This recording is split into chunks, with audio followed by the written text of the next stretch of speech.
ਵਾਹਿਗੁਰੂ ਸਾਹਿਬ ਜੀ।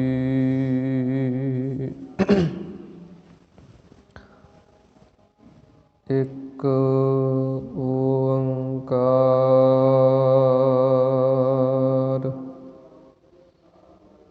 ਸਤਿਨਾਮ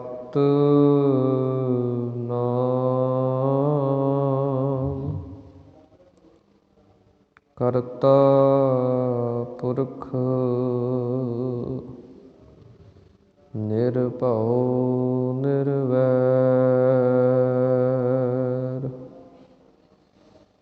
ਅਕਾਲ ਮੂਰਤ ਅਜੂਨੀ ਸੈਭੰ ਗੁਰ ਪ੍ਰਸਾਦ ਜਪ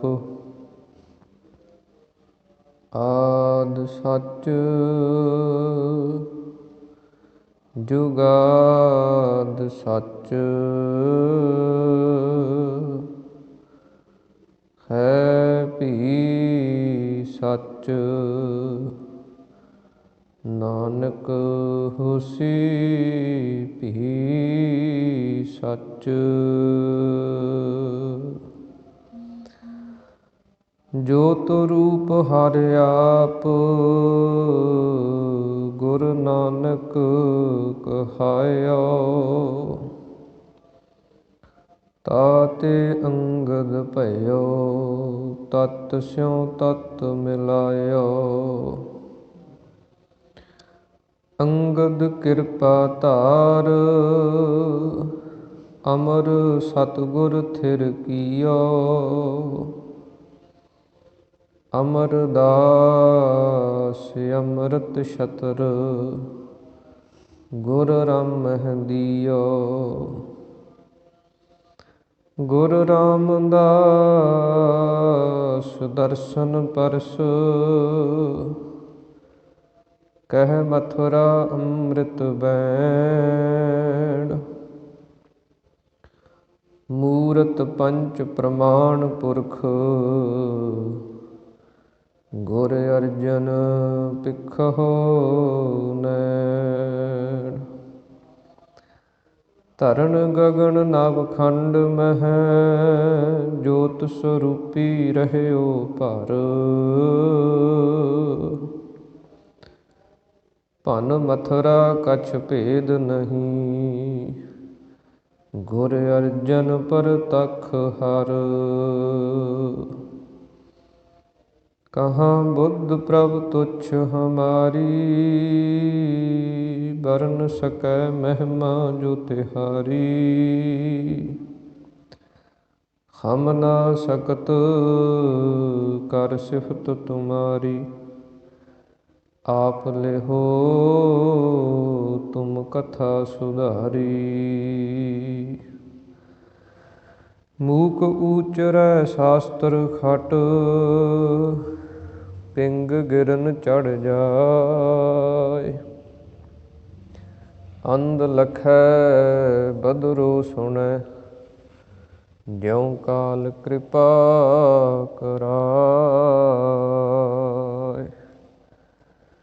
ਸੱਜਣ ਸੱਚਾ ਪਾਤਸ਼ਾਹ ਸਿਰ ਸਾਹਾਂ ਦੈ ਸਾਹ। ਜਿਸ ਪਾਸ ਬੈਠਿਆ ਸੋਹੀਐ ਸਭਨਾ ਦਾ ਵੇਸਾਹੁ। ਜਿਸ ਪਾਸ ਬੈਠਿਆ ਸੋਹੀਐ ਸਭਨਾ ਦਾ ਵੇਸਾਹੁ। ਵਾਹਿਗੁਰੂ ਸਾਹਿਬ ਜੀ। ਸੋਰਠ ਮਹੱਲਾ ਪੰਜਵਾ। ਘਰ ਤੀਜਾ ਚੌਪਦੇ। ਇੱਕ ਓੰਕਾਰ ਸਤਿਗੁਰ ਪ੍ਰਸਾਦ। ਮਿਲ ਪੰਚਹੁ ਨਹੀਂ ਸਹਸਾ ਚੁਕਾਇਆ ਸਿਕਦਾਰਹੁ ਨਹਿ ਪਤੀ ਆਇਆ। ਮਿਲ ਪੰਚਹੁ ਨਹੀਂ ਸਹਸਾ ਚੁਕਾਇਆ ਸਿਕਦਾਰ ਹੋ ਨਹਿ ਪਤੀ ਆਇਆ। ਉਮਰਾਵਹੁ ਆਗੈ ਝੇਰਾ, ਮਿਲ ਰਾਜਨ ਰਾਮ ਨਬੇਰਾ। ਅਬ ਢੂਡਨ ਕਤਹੁ ਨਾ ਜਾਈ, ਗੋਬਿੰਦ ਭੇਟੇ ਗੁਰ ਗੋਸਾਈ। ਰਹਾਉ ਆਇਆ ਪ੍ਰਭ ਦਰਬਾਰਾ, ਤਾ ਸਗਲੀ ਮਿਟੀ ਪੁਕਾਰਾ। ਲਬਦ ਆਪਣੀ ਪਾਈ, ਤਾ ਕਤ ਆਵੈ ਕਤ ਜਾਈ। ਤਹ ਸਾਚ ਨਿਆਏ ਨਬੇਰਾ, ਊਹਾ ਸਮ ਠਾਕੁਰ ਸਮ ਚੇਰਾ। ਅੰਤਰਜਾਮੀ ਜਾਣੈ, ਬਿਨ ਬੋਲਤ ਆਪ ਪਛਾਨੈ। ਸਰਬ ਥਾਨ ਕੋ ਰਾਜਾ, ਤਹ ਅਨਹਦ ਸ਼ਬਦ ਅਗਾਜਾ। ਤਿਸ ਪਹਿ ਕਿਆ ਚਤੁਰਾਈ, ਮਿਲ ਨਾਨਕ ਆਪ ਗਵਾਈ। ਤਿਸ ਪਹਿ ਕਿਆ ਚਤੁਰਾਈ, ਮਿਲ ਨਾਨਕ ਆਪ ਗਵਾਈ। ਸੋਰਠ ਮਹੱਲਾ ਪੰਜਵਾ। ਘਰ ਤੀਜਾ ਚੌਪਦੇ। ਇਕ ਓੰਕਾਰ ਸਤਿਗੁਰ ਪ੍ਰਸਾਦ, ਮਿਲ ਪੰਚਹੁ ਨਹੀਂ ਸਹਸਾ ਚੁਕਾਇਆ। ਵਾਹਿਗੁਰੂ ਜੀ ਕਾ ਖਾਲਸਾ, ਵਾਹਿਗੁਰੂ ਜੀ ਕੀ ਫਤਿਹ। ਸਤਿਗੁਰਾਂ ਦੀ ਸਾਜੀ ਨਵਾਜੀ ਹੋਈ ਪਰਮ ਸਨਮਾਨ ਅਤੇ ਸਤਿਕਾਰਯੋਗ ਗੁਰੂ ਰੂਪ ਗੁਰੂ ਸਰੂਪ ਖਾਲਸਾ ਸਾਧ ਸੰਗਤ ਜੀਓ। ਅੰਤਰਜਾਮੀ ਗਰੀਬ ਨਵਾਜ ਅਕਾਲ ਪੁਰਖ ਪਰਮੇਸ਼ਰ ਵਾਹਿਗੁਰੂ ਜੀ ਦੀ ਅਤਿਅੰਤ ਕਿਰਪਾਲਤਾ ਰਹਿਮਤ ਬਖਸ਼ਿਸ਼ ਦਾ ਸਦਕਾ ਆਪਾਂ ਸਰਬੱਤਰ ਗੁਰਸਿੱਖ ਮਾਈ ਭਾਈ ਦਸਾਂ ਪਾਤਸ਼ਾਹੀਆਂ ਦੀ ਆਤਮਿਕ ਜੋਤ, ਚਵਰ ਛਤਰ ਤਖਤ ਦੇ ਮਾਲਕ, ਜੁਗੋ ਜੁਗ ਅਟਲ ਗੁਰਬਾਣੀ ਸਰੂਪ ਸਤਿਗੁਰੂ ਧੰਨ ਧੰਨ ਸਤਿਗੁਰੂ ਸ੍ਰੀ ਗੁਰੂ ਗ੍ਰੰਥ ਸਾਹਿਬ ਮਹਾਰਾਜ ਸੱਚੇ ਪਾਤਸ਼ਾਹ ਜੀ, ਜਿਨ੍ਹਾਂ ਦੀ ਪਾਵਨ ਪਵਿੱਤਰ ਹਜ਼ੂਰੀ ਦੇ ਅੰਦਰ ਅੰਮ੍ਰਿਤ ਵੇਲੇ ਦੇ ਦੀਵਾਨਾਂ ਦੀਆਂ ਹਾਜ਼ਰੀਆਂ ਭਰ ਕੇ ਆਪਣੇ ਸਮੇਂ ਨੂੰ ਸਵਾਸਾਂ ਨੂੰ ਸਫਲ ਬਣਾ ਰਹੇ ਹਾਂ। ਅੰਮ੍ਰਿਤ ਵੇਲੇ ਸਤਿਗੁਰਾਂ ਦੇ ਪਾਵਨ ਪ੍ਰਕਾਸ਼ ਦੀ ਸੇਵਾ, ਉਸ ਤੋਂ ਉਪਰੰਤ ਗੁਰਬਾਣੀ ਦਾ ਪਾਠ ਜਾਪ ਅਤੇ ਉਸ ਤੋਂ ਉਪਰੰਤ ਸ੍ਰੀ ਗੁਰੂ ਗ੍ਰੰਥ ਸਾਹਿਬ ਮਹਾਰਾਜ ਸੱਚੇ ਪਾਤਸ਼ਾਹ ਜੀ ਦੀ ਚੱਲ ਰਹੀ ਲੜੀਵਾਰ ਕਥਾ, ਜਿਸ ਸ਼ਬਦ ਦਾ ਪਾਠ ਆਪਾਂ ਸਰਵਣ ਕੀਤਾ ਹੈ, ਉਹਦੇ ਨਾਲ ਹੀ ਕੁਝ ਦਿਨਾਂ ਤੋਂ ਆਪਾਂ ਦਸ਼ਮੇਸ਼ ਪਿਤਾ ਧੰਨ ਧੰਨ ਸਤਿਗੁਰੂ ਸ੍ਰੀ ਗੁਰੂ ਗੋਬਿੰਦ ਸਿੰਘ ਮਹਾਰਾਜ ਸੱਚੇ ਪਾਤਸ਼ਾਹ ਜੀ, ਜਿਨ੍ਹਾਂ ਦਾ ਪਾਵਨ ਪਵਿੱਤਰ ਇਤਿਹਾਸ ਸਾਂਝਿਆਂ ਕਰਦੇ ਆ ਰਹੇ ਹਾਂ। ਸ੍ਰੀ ਗੁਰੂ ਗੋਬਿੰਦ ਸਿੰਘ ਮਹਾਰਾਜ ਸੱਚੇ ਪਾਤਸ਼ਾਹ ਜੀ ਨੇ ਕੱਲ੍ਹ ਆਪਾਂ ਸਰਵਣ ਕੀਤਾ ਕਿ ਚਮਕੌਰ ਸਾਹਿਬ ਦੀ ਬੜੀ ਵੱਡੀ ਅਤੇ ਅਨੋਖੀ ਜੰਗ, ਜਿਹੜੀ ਸਾਰੀ ਦੁਨੀਆ ਦੇ ਅੰਦਰ ਨਾ ਪਹਿਲਾਂ ਕਦੇ ਹੋਈ ਸੀ ਅਤੇ ਨਾ ਆਉਣ ਵਾਲੇ ਸਮੇਂ ਦੇ ਅੰਦਰ ਕਿਤੇ ਇੱਦਾਂ ਦੀ ਹੋ ਸਕਦੀ ਹੈ।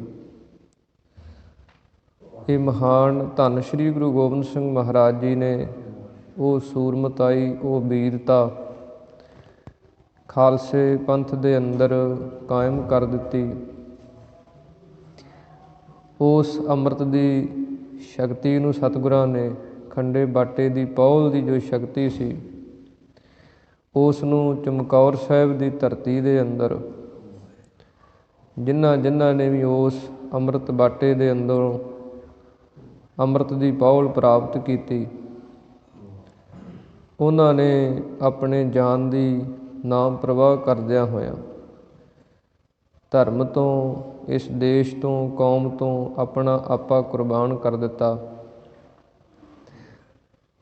ਜਿਵੇਂ ਆਪਾਂ ਸਰਵਣ ਕੀਤਾ ਕਿ 40 ਸਿੰਘਾਂ ਦੇ ਨਾਲ 2 ਵੱਡੇ ਸਾਹਿਬਜ਼ਾਦੇ ਬਾਬਾ ਅਜੀਤ ਸਿੰਘ ਜੀ, ਬਾਬਾ ਜੁਝਾਰ ਸਿੰਘ ਜੀ 18 ਸਾਲ ਅਤੇ 14 ਸਾਲ ਦੀ ਉਮਰ ਦੇ ਅੰਦਰ ਸਤਿਗੁਰੂ ਗੁਰੂ ਗੋਬਿੰਦ ਸਿੰਘ ਮਹਾਰਾਜ ਜੀ ਨੇ ਆਪ ਆਪਣੀ ਆਗਿਆ ਦੇ ਨਾਲ ਤੋਰੇ ਅਤੇ ਆਪਣੀਆਂ ਅੱਖਾਂ ਦੇ ਸਾਹਮਣੇ ਸਤਿਗੁਰਾਂ ਨੇ ਇਹ ਦੋਵੇਂ ਸਾਹਿਬਜ਼ਾਦੇ ਸ਼ਹੀਦ ਹੁੰਦੇ ਵੇਖੇ। ਜਦੋਂ ਸਤਿਗੁਰੂ ਜੀ ਇਸ ਚਮਕੌਰ ਦੀ ਗੜ੍ਹੀ ਦੇ ਵਿੱਚੋਂ ਨਿਕਲ ਗਏ, ਮਾਛੀਵਾੜੇ ਦੇ ਜੰਗਲਾਂ ਦੇ ਵੱਲ ਆ ਗਏ, ਪਿੱਛੇ ਜਿਹੜੇ ਸਿੰਘਾਂ ਦਾ ਚਮਕੌਰ ਦੇ ਅੰਦਰ ਜੋ ਸ਼ਹੀਦ ਹੋਏ, ਉਹਨਾਂ ਦਾ ਜੋ ਅੰਤਮ ਸੰਸਕਾਰ ਜਿਵੇਂ ਹੋਇਆ, ਕਿਸ ਕਿਸ ਨੇ ਉਹ ਸੰਸਕਾਰ ਦੇ ਅੰਦਰ ਸੇਵਾ ਕੀਤੀ,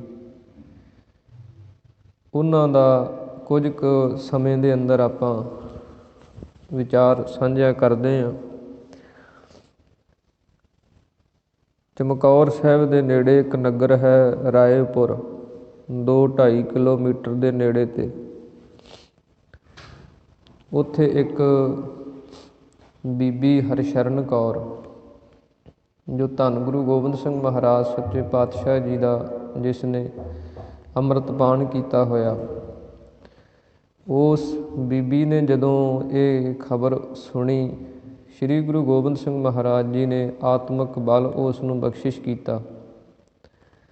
ਉਸ ਇਕੱਲੀ ਬੀਬੀ ਨੇ ਡਾਕਟਰ ਭਾਈ ਵੀਰ ਸਿੰਘ ਜੀ ਦੇ ਕਥਨ ਅਨੁਸਾਰ ਕਿ ਉਸ ਨੇ ਆਪਣਾ ਜਿਹੜਾ ਲਿਬਾਸ ਸੀ ਉਹ ਤੁਰਕਾਂ ਵਾਲਾ ਬਣਾਇਆ, ਹੱਥ ਦੇ ਅੰਦਰ ਇੱਕ ਦੀਵਾ ਲੈ ਕੇ ਚਾਨਣ ਵਾਸਤੇ, ਅਤੇ ਰਾਤ ਦੇ ਸਮੇਂ ਉਸ ਨੇ ਉਸ ਜੰਗ ਦੇ ਵਿੱਚੋਂ ਜਿਹੜੇ ਕੋਈ ਸਿੰਘ ਸਨ, ਉਹਨਾਂ ਦੀ ਪਛਾਣ ਕਰਨੀ ਸ਼ੁਰੂ ਕੀਤੀ,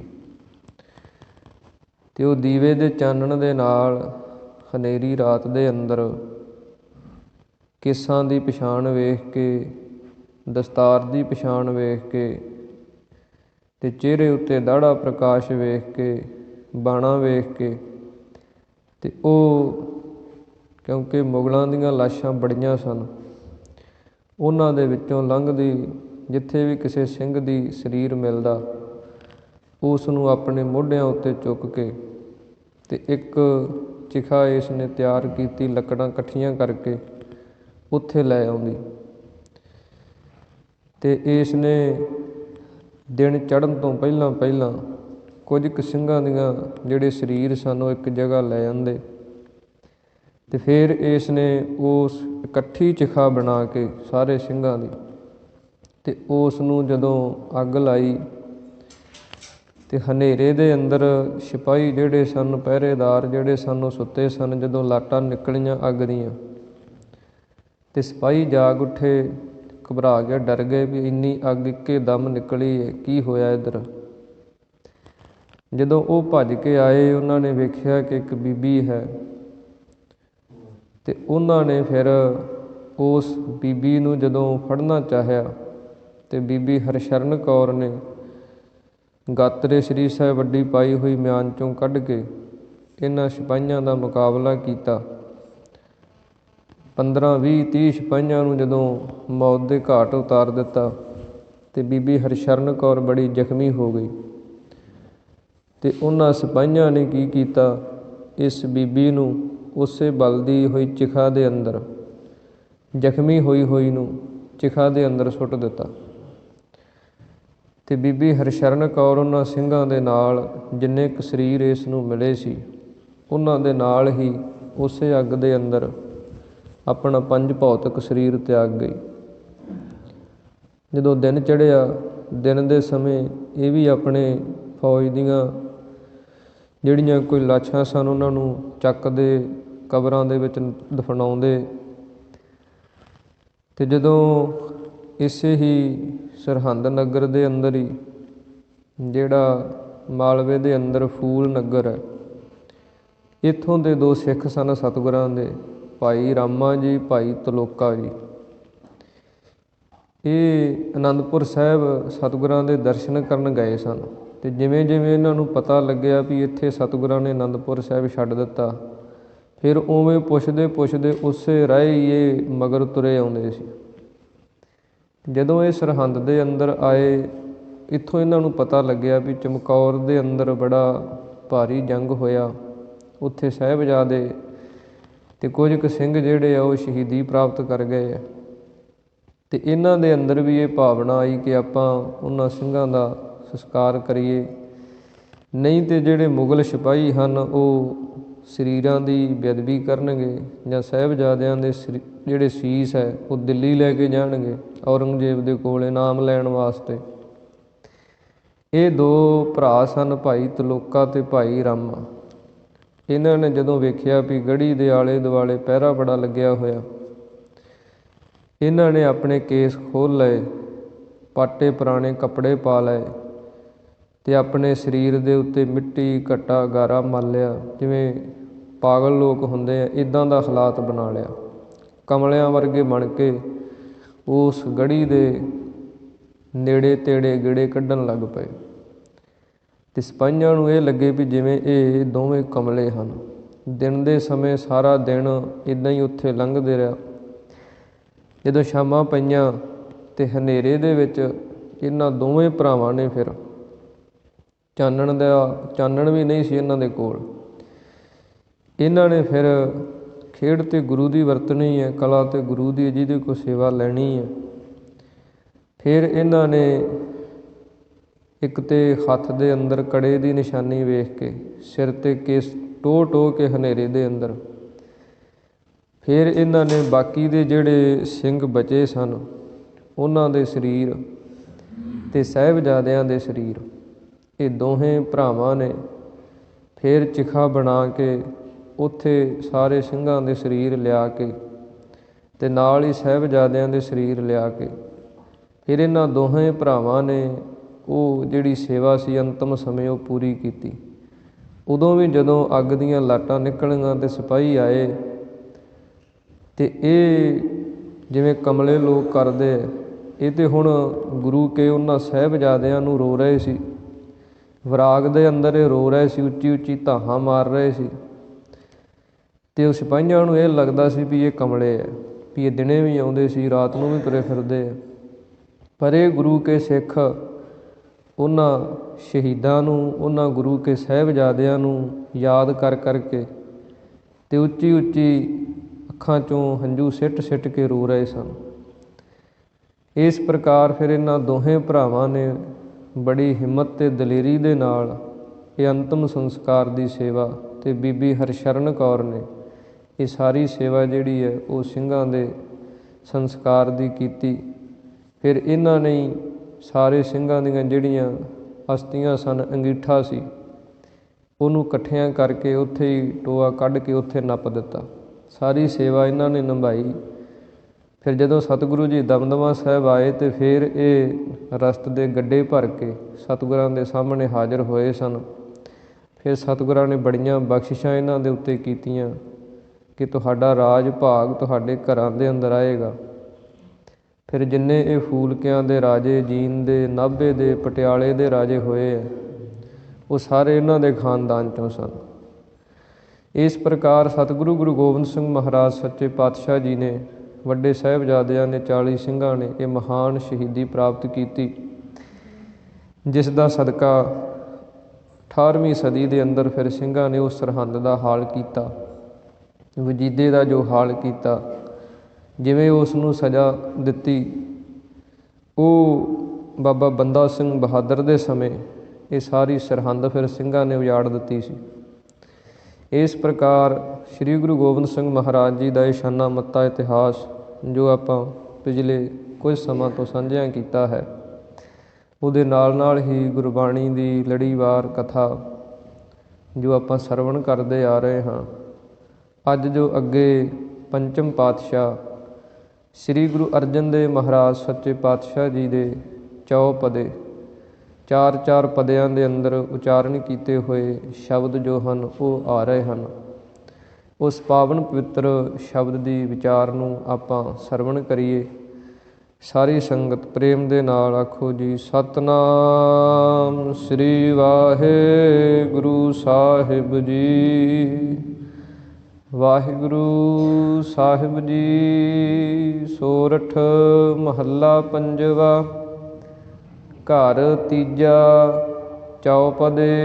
ਇੱਕ ਓੰਕਾਰ ਸਤਿਗੁਰ ਪ੍ਰਸਾਦ। ਸੋਰਠ ਰਾਗ ਦੇ ਅੰਦਰ ਪੰਚਮ ਪਾਤਸ਼ਾਹ ਸ੍ਰੀ ਗੁਰੂ ਅਰਜਨ ਦੇਵ ਮਹਾਰਾਜ ਘਰ ਤੀਜਾ।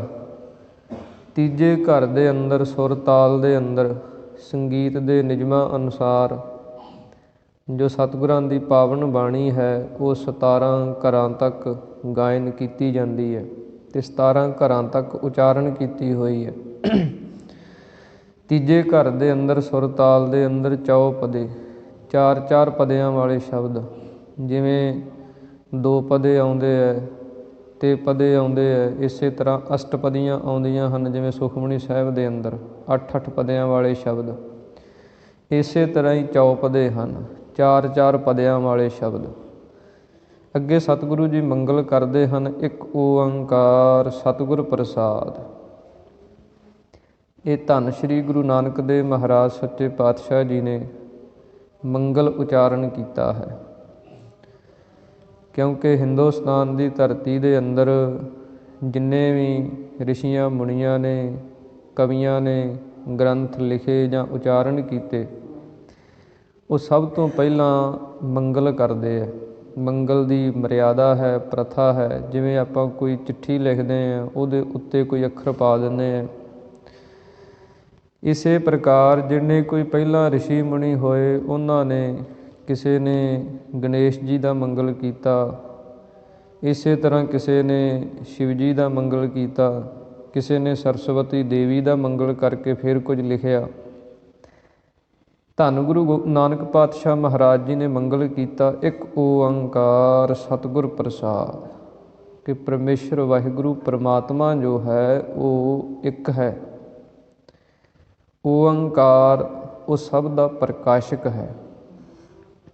ਓੰਕਾਰ ਤੋਂ ਭਾਵ ਹੈ ਕਿ ਜਿਹੜੀ ਸੱਤਾ ਹੈ, ਜਿਹੜੀ ਸ਼ਕਤੀ ਹੈ, ਜਿਹੜੀ ਜੜ ਅਤੇ ਚੇਤਨ ਸ੍ਰਿਸ਼ਟੀ ਦੇ ਅੰਦਰ ਕੰਮ ਕਰਦੀ ਹੈ, ਆਪਣੇ ਸਰੀਰ ਦੇ ਅੰਦਰ ਕੰਮ ਕਰ ਰਹੀ ਹੈ। ਇਹ ਜਿੰਨੇ ਪਸ਼ੂ ਪਰਿੰਦੇ ਪੰਛੀ ਇਹਨਾਂ ਅੰਦਰ ਕੰਮ ਕਰ ਰਹੀ ਹੈ। ਇਹ ਵਨਸਪਤੀ ਹੈ, ਦਰਖਤ ਵੱਧਦੇ ਫੁੱਲਦੇ ਹੈ, ਫਲ ਲੱਗਦੇ ਹੈ, ਇਹਨਾਂ ਦੇ ਅੰਦਰ ਉਹ ਸ਼ਕਤੀ ਕੰਮ ਕਰ ਰਹੀ ਹੈ। ਇਹ ਸੂਰਜ ਤਾਰੇ ਚੰਦਰਮਾ ਰੋਸ਼ਨੀਆਂ ਦੇ ਰਹੇ, ਇਹਨਾਂ ਦੇ ਅੰਦਰ ਕੰਮ ਕਰ ਰਹੀ ਹੈ। ਇਹ ਸਾਰੇ ਬ੍ਰਹਿਮੰਡ ਦੀ ਜੋ ਇੱਕ ਪਾਵਰ ਹੈ ਉਹ ਓੰਕਾਰ ਹੈ। ਪਰਮੇਸ਼ਰ ਵਾਹਿਗੁਰੂ ਇੱਕ ਹੈ, ਓੰਕਾਰ ਉਸੇ ਦਾ ਪ੍ਰਕਾਸ਼ਕ ਹੈ, ਸਤਿਗੁਰ ਪ੍ਰਸਾਦ। ਅਤੇ ਸਤਿਗੁਰੂ ਜੀ ਕਹਿੰਦੇ ਐਸੇ ਪਰਮੇਸ਼ਰ ਦੀ ਪ੍ਰਾਪਤੀ ਹੁੰਦੀ ਹੈ ਸਤਿਗੁਰ ਪ੍ਰਸਾਦ। ਜਦੋਂ ਸਤਿਗੁਰਾਂ ਦੀ ਪ੍ਰਸਾਦ ਕਿਰਪਾ ਹੋ ਜਾਂਦੀ ਹੈ, ਜਦੋਂ ਕੋਈ ਗੁਰੂ ਦੀ ਕਿਰਪਾ ਪ੍ਰਾਪਤ ਕਰ ਲੈਂਦਾ ਹੈ, ਗੁਰੂ ਦੀ ਕਿਰਪਾ ਉਹਨੂੰ ਮਿਲ ਜਾਂਦੀ ਹੈ, ਫਿਰ ਉਸ ਨੂੰ ਐਸੇ ਇੱਕ ਓੰਕਾਰ ਸਤਿਗੁਰ ਪ੍ਰਸਾਦ, ਜਿਹੜਾ ਇੱਕ ਹੈ ਪਰਮੇਸ਼ਰ, ਓੰਕਾਰ ਜਿਸ ਦੀ ਸੱਤਾ ਸਾਰੇ ਕਿਤੇ ਕੰਮ ਕਰਦੀ ਹੈ, ਉਹ ਪਰਮੇਸ਼ਰ ਵਾਹਿਗੁਰੂ ਜੋਤੀ ਸਰੂਪ, ਉਹਨੂੰ ਉਹਦੀ ਪ੍ਰਾਪਤੀ ਹੋ ਜਾਂਦੀ ਹੈ। ਮਿਲ ਪੰਚਹੋ ਨਹੀਂ ਸਹਿਸਾ ਚੁਕਾਇਆ। ਇਹ ਪਾਵਨ ਪਵਿੱਤਰ ਸ਼ਬਦ ਦੀ ਉਥਾਨਕਾ ਹੈ। ਕਿਉਂਕਿ ਸਤਿਗੁਰਾਂ ਦੀ ਪਾਵਨ ਬਾਣੀ ਜਦੋਂ ਆਪਾਂ ਪੜ੍ਹਦੇ ਹਾਂ ਅਤੇ ਸਤਿਗੁਰਾਂ ਨੇ ਬੇਅੰਤ ਸ਼ਬਦ ਹਨ ਜੋ ਉੱਥੇ ਮੌਕੇ 'ਤੇ ਜੋ ਹਾਲਾਤ ਬਣੇ ਉਹਨਾਂ ਨੂੰ ਵੇਖ ਕੇ ਸਤਿਗੁਰਾਂ ਨੇ ਉਚਾਰਨ ਕੀਤੇ। ਕਿਉਂਕਿ ਪ੍ਰਥਾਏ ਸਾਖੀ ਮਹਾਂਪੁਰਖ ਬੋਲਦੇ, ਸਾਂਝੀ ਸਗਲ ਜਹਾਨੈ। ਕਿਸੇ ਦੇ ਪ੍ਰਥਾਏ, ਕਿਸੇ ਕਾਰਨ ਕਰਕੇ, ਕਿਸੇ ਸਬੱਬ ਕਰਕੇ ਸਤਿਗੁਰੂ ਜੀ ਬਾਣੀ ਉਚਾਰਨ ਕਰਦੇ ਅਤੇ ਉਪਦੇਸ਼ ਹੁੰਦਾ ਉਹ ਸਭ ਦੇ ਲਈ ਸਾਂਝਾ। ਇਸ ਪਾਵਨ ਸ਼ਬਦ ਦੀ ਉਥਾਨਕਾ ਜੋ ਹੈ ਉਹ ਹੈ, ਇਹ ਹੈ ਇਤਿਹਾਸਕ ਪੱਖ ਤੋਂ, ਕਿ ਜਦੋਂ ਸ੍ਰੀ ਗੁਰੂ ਅਰਜਨ ਦੇਵ ਮਹਾਰਾਜ ਸੱਚੇ ਪਾਤਸ਼ਾਹ ਜੀ ਨੂੰ ਸ੍ਰੀ ਗੁਰੂ ਰਾਮਦਾਸ ਮਹਾਰਾਜ ਜੀ ਨੇ ਗੁਰਤਾ ਗੱਦੀ ਬਖਸ਼ਿਸ਼ ਕੀਤੀ ਤੇ ਸ੍ਰੀ ਗੁਰੂ ਅਰਜਨ ਦੇਵ ਮਹਾਰਾਜ ਗੁਰਤਾ ਗੱਦੀ ਦੇ ਤਖਤ 'ਤੇ ਸੁਭਾਏਮਾਨ ਹੋਏ। ਆਪ ਸਤਿਗੁਰੂ ਜੀ ਸੱਚਖੰਡ ਪਿਆਨਾ ਕਰ ਗਏ। ਤੇ ਜਿਹੜਾ ਸਤਿਗੁਰਾਂ ਦਾ ਭਰਾ ਸੀ ਵੱਡਾ ਪ੍ਰਿਥੀ ਚੰਦ, ਇਹ ਬੜੀ ਈਰਖਾ ਕਰਦਾ ਸੀ, ਕਿਉਂਕਿ ਇਹ ਸਭ ਤੋਂ ਵੱਡਾ ਸੀ। ਪਹਿਲਾਂ ਤਾਂ ਇਸ ਨੇ ਇਹ ਆਪਣੇ ਪੁੱਤਰ ਮਿਹਰਬਾਨ ਨੂੰ ਅੱਗੇ ਕੀਤਾ ਸੀ। ਉਹਦੇ ਤੋਂ ਬਾਣੀ ਵੀ ਲਿਖਵਾਈ ਇਸ ਨੇ ਨਾਨਕ ਸ਼ਬਦ ਵਿੱਚ ਪਾ ਕੇ। ਅਤੇ ਉਹ ਸਿੱਖਾਂ ਨੂੰ ਪਤਾ ਲੱਗ ਗਿਆ ਵੀ ਇਹ ਆਪਣੀ ਰਚਨਾ ਲਿਖਦਾ, ਆਪਣੀ ਕਵਿਤਾ ਬਣਾਉਂਦਾ, ਉਹ ਸਿੱਖਾਂ 'ਚ ਪ੍ਰਚਾਰਦਾ ਵੀ ਇਹ ਵੀ ਬਾਣੀ ਗੁਰੂ ਨਾਨਕ ਦੀ ਹੈ। ਪਰ ਸਿੱਖ ਸਮਝ ਜਾਂਦੇ ਸਨ ਕਿ ਇਹ ਨਕਲੀ ਹੈ। ਇਸੇ ਪ੍ਰਕਾਰ ਫਿਰ ਜਦੋਂ ਸ਼੍ਰੀ ਗੁਰੂ ਅਰਜਨ ਦੇਵ ਮਹਾਰਾਜ ਜੀ ਨੂੰ ਗੁਰਤਾ ਗੱਦੀ ਮਿਲੀ ਤਾਂ ਇਹ ਬੜਾ ਦੁਖੀ ਹੋਇਆ। ਇਹਨੇ ਪਹਿਲਾਂ ਤਾਂ ਜਿਹੜੀ ਉੱਥੋਂ ਅੰਮ੍ਰਿਤਸਰ ਸਾਹਿਬ ਉਦੋਂ ਨਗਰ ਸੀ ਜੋ ਵਸਾਇਆ, ਉੱਥੋਂ ਦੀ ਜਿਹੜੀ ਪੰਚਾਇਤ ਸੀ ਪਹਿਲਾਂ ਉਹਨਾਂ ਕੋਲ ਗਿਆ ਕਿ ਤੁਸੀਂ ਮੇਰਾ ਨਿਆਂ ਕਰਾਓ, ਮੈਂ ਵੱਡਾ ਸਪੁੱਤਰ ਹਾਂ, ਹੱਕਦਾਰ ਮੈਂ ਬਣਦਾ ਗੱਦੀ ਦਾ। ਜਦੋਂ ਪੰਚਾਇਤ ਨੇ ਵੇਖਿਆ ਕਿ ਗੁਰੂ ਰਾਮਦਾਸ ਮਹਾਰਾਜ ਜੀ ਨੇ ਆਪ ਫੈਸਲਾ ਕੀਤਾ, ਆਪ ਸ਼੍ਰੀ ਗੁਰੂ ਅਰਜਨ ਦੇਵ ਜੀ ਨੂੰ ਗੁਰਤਾ ਗੱਦੀ ਬਖਸ਼ਿਸ਼ ਕੀਤੀ, ਉਹਨਾਂ ਨੇ ਕੋਈ ਇਹਦੀ ਗੱਲ ਨਾ ਸੁਣੀ। ਫਿਰ ਇਹ ਉੱਥੋਂ ਇਲਾਕੇ ਦੀ ਜਿਹੜੀ ਕੋਈ ਉਸ ਸਮੇਂ ਦੀ ਹਕੂਮਤ ਸੀ, ਉਸ ਸਮੇਂ ਦਾ ਕੋਈ, ਜਿਵੇਂ ਆਪਾਂ ਅੱਜ ਕਹਿ ਦਿੰਦੇ ਹਾਂ ਕਿ ਥਾਣਾ ਨੇੜੇ ਲੱਗਦਾ, ਪਹਿਲਾਂ ਬੰਦਾ ਪੰਚਾਇਤ ਕੋਲ ਜਾਂਦਾ, ਫਿਰ ਬੰਦਾ ਥਾਣੇ 'ਚ ਜਾਂਦਾ, ਫਿਰ ਅੱਗੇ ਤੋਂ ਅੱਗੇ ਤੁਰਿਆ ਜਾਂਦਾ। ਫਿਰ ਇਹ ਜਿਹੜੇ ਕਿ ਉੱਥੋਂ ਦੀ ਚੌਂਕੀ ਸੀ ਨੇੜੇ, ਉੱਥੇ ਗਿਆ ਅਤੇ ਉਹਨਾਂ ਨੇ ਵੀ ਇਹੀ ਜਵਾਬ ਦਿੱਤਾ ਕਿ ਫੈਸਲਾ ਤਾਂ ਹੋ ਗਿਆ ਪਹਿਲਾਂ। ਫਿਰ ਇਹ ਜਿਹੜੇ ਉਸ ਸਮੇਂ ਦੀ ਹਕੂਮਤ ਜਹਾਂਗੀਰ ਬਾਦਸ਼ਾਹ, ਉਹਦੇ ਜਿਹੜੇ ਕੋਈ ਨੇੜੇ ਥੱਲੇ ਸੰਤਰੀ ਮੰਤਰੀ ਸਨ, ਉਹਨਾਂ ਦੇ ਕੋਲ ਗਿਆ। ਉਹਨਾਂ ਨੇ ਵੀ ਇਹਦਾ ਕੋਈ ਨਿਆਂ ਨਾ ਕੀਤਾ। ਫਿਰ ਇਹ ਗੱਲ ਇਹਦੀ ਜਹਾਂਗੀਰ ਪਾਤਸ਼ਾਹ ਕੋਲ ਚਲੀ ਗਈ। ਜਦੋਂ ਜਹਾਂਗੀਰ ਬਾਦਸ਼ਾਹ ਕੋਲ ਗੱਲ ਗਈ ਤਾਂ ਉਹਨੇ ਇਸ ਨੂੰ ਸੱਦਿਆ, ਪ੍ਰਿਥੀ ਚੰਦ ਨੂੰ। ਜਦੋਂ ਸੱਦਿਆ ਅਤੇ ਜਹਾਂਗੀਰ ਨੇ ਪੁੱਛਿਆ ਵੀ ਤੂੰ ਦੱਸ ਵੀ ਗੁਰਤਾ ਗੱਦੀ ਗੁਰੂ ਅਰਜਨ ਦੇਵ ਮਹਾਰਾਜ ਜੀ ਨੇ ਆਪ ਲਈ ਹੈ ਜਾਂ ਉਹਨਾਂ ਨੂੰ ਦਿੱਤੀ ਗਈ ਹੈ? ਤਾਂ ਇਹਨੇ ਕਿਹਾ ਜੀ ਮੇਰੇ ਪਿਤਾ ਨੇ ਗੁਰੂ ਰਾਮਦਾਸ ਮਹਾਰਾਜ ਜੀ ਨੇ ਆਪ ਉਹਨਾਂ ਨੂੰ ਗੁਰਤਾ ਗੱਦੀ ਦਿੱਤੀ ਹੈ। ਫਿਰ ਜਿਹੜਾ ਜਹਾਂਗੀਰ ਸੀ ਇਹ ਵੀ ਗੁਰੂ ਘਰ ਦੀ ਅਜ਼ਮਤ ਨੂੰ, ਸ਼ਕਤੀ ਨੂੰ ਜਾਣਦਾ ਸੀ। ਇਹਨੇ ਆਖਿਆ ਵੀ ਫੈਸਲਾ ਤਾਂ ਫਿਰ ਹੋ ਗਿਆ, ਜਿਹਦੇ ਉੱਤੇ ਸ਼੍ਰੀ ਗੁਰੂ ਰਾਮਦਾਸ ਮਹਾਰਾਜ ਜੀ ਨੇ ਕਿਰਪਾ ਕਰ ਦਿੱਤੀ ਹੈ, ਫਿਰ ਹੱਕਦਾਰ ਤਾਂ ਉਹ ਹੀ ਹੈ। ਜਹਾਂਗੀਰ ਨੇ ਵੀ ਜਵਾਬ ਦੇ ਦਿੱਤਾ। ਜਹਾਂਗੀਰ ਕਹਿਣ ਲੱਗਿਆ ਕਿ ਸਾਡੇ ਬਾਦਸ਼ਾਹਾਂ ਦੇ ਝਗੜੇ ਤਾਂ ਗੁਰੂ ਘਰ 'ਚ ਜਾ ਕੇ ਨਿਬੜਦੇ ਆ, ਪਰ ਗੁਰੂ ਘਰ ਦੇ ਅਸੀਂ ਨਹੀਂ ਨਿਬੇੜ ਸਕਦੇ।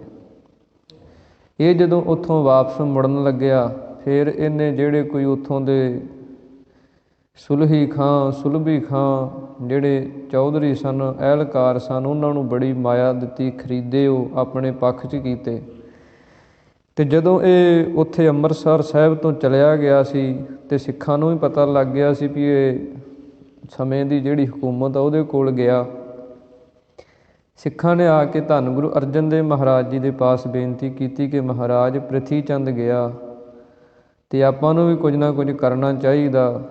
ਉਹ ਸਮੇਂ ਦੀ ਸਰਕਾਰ ਦੇ ਨਾਲ ਜੇ ਰਲ ਗਿਆ, ਉੱਥੇ ਜਾ ਕੇ ਉਹਨੇ ਕੋਈ ਝੂਠ ਬੋਲ ਕੇ ਜਾਂ ਕੁਫਰ ਤੋਲ ਕੇ ਤੁਹਾਡੇ 'ਤੇ ਕੋਈ ਅਨਿਆਂ ਕੀਤਾ, ਫਿਰ ਗੱਲ ਗਲਤ ਹੋ ਜਾਏਗੀ। ਉਸ ਸਮੇਂ ਸ਼੍ਰੀ ਗੁਰੂ ਅਰਜਨ ਦੇਵ ਮਹਾਰਾਜ ਜੀ ਨੇ ਸਿੱਖਾਂ ਨੂੰ ਉਪਦੇਸ਼ ਬਖਸ਼ਿਸ਼ ਕਰਨ ਵਾਸਤੇ ਅਤੇ ਅਧਿਆਤਮਕ ਪੱਖ ਦਾ ਉਪਦੇਸ਼ ਬਖਸ਼ਿਸ਼ ਕਰਨ ਵਾਸਤੇ ਸਤਿਗੁਰਾਂ ਨੇ ਪਾਵਨ ਸ਼ਬਦ ਉਚਾਰਨ ਕੀਤਾ। ਸਤਿਗੁਰੂ ਜੀ ਕਹਿੰਦੇ ਮਿਲ ਪੰਚਹੋ ਨਹੀਂ ਸਹਿਸਾ ਚੁਕਾਇਆ। ਸਤਿਗੁਰੂ ਜੀ ਕਹਿੰਦੇ ਜਿਵੇਂ ਪ੍ਰਿਥੀ ਚੰਦ ਪਹਿਲਾਂ ਪੰਚਹੋਂ ਤੋਂ ਭਾਵ ਕਿ ਪੰਚਾਇਤ ਦੇ ਕੋਲ ਗਿਆ, ਨਹੀਂ ਸਹਿਸਾ ਚੁਕਾਇਆ, ਇਹਦਾ ਕੋਈ ਸੰਸਾ ਸੀ, ਜਿਹੜਾ ਇਹਦਾ ਕੋਈ ਸ਼ੰਕਾ ਸੀ, ਉਹ ਵੀ ਨਹੀਂ ਚੁਕਾਇਆ ਗਿਆ। ਪੰਚਾਇਤ ਨੇ ਵੀ ਜਵਾਬ ਦੇ ਦਿੱਤਾ, ਸਿੱਕਦਾਰ ਹੋ ਨਹਿ ਪਤੀ ਆਇਆ।